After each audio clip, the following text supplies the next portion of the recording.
ความฝันคิดว่าเจ้านั้นคืนมาก็นานแล้วนะเข็มเวลาจนนับบ่ได้เกือบเป็นเรื่องเล่ากาลครั้งหนึ่งในใจแต่บ่เคยเปลี่ยนไปยังอยู่ในใจเรื่อยมา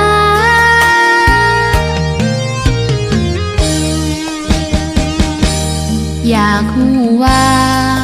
ตอนนี้อ้ายอยู่กับไผมีแล้วบ่คนหูใจเป็นจังใดคือบ่เห็นหน้านั่งเมื่อใจลอยคิดฮอดความหลังผ่านมาเมื่อข่าวเฮานั่งโศกตาสัญญาว่าจะหากันน้องอยู่ทางนี้ยังคิดฮอดทุกเวลาแนมดาวอยู่ฟ้าเหมือนได้สบตาอ้ายอยู่ทางนั้นยินเสียงฟ้าห้องเฮ็ดให้ใจคิดฮอดกันเบิ่งฟ้าตั้งหน้าทุกวันอ้ายนั่นสิคือกันบ่น้อ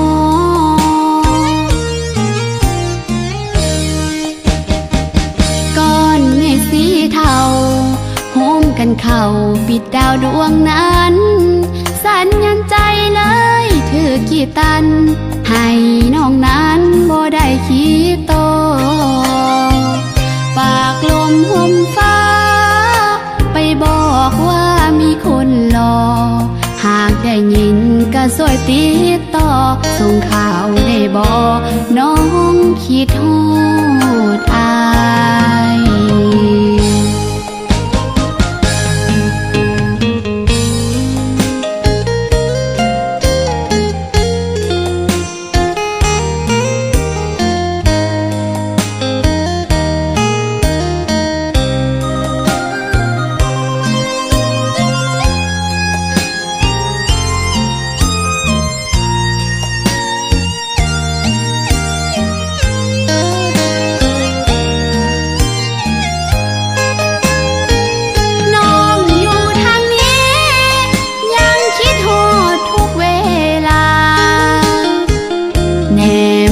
อยู่ฟ้า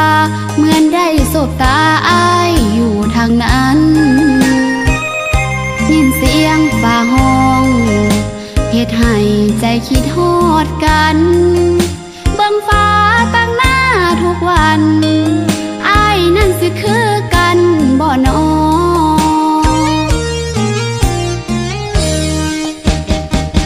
ก้อนเมฆสีเทาโฮมกันเข้าปิดดาวดวงนั้นสัญญาณใจเลยถือกี่ตันให้น้องนั้นบ่ได้คิดโตปากลมห่มฟ้าไปบอกว่ามีคนรอหากได้ยินก็ช่วยติดต่อส่งข่าวได้บอกน้องคิดฮอ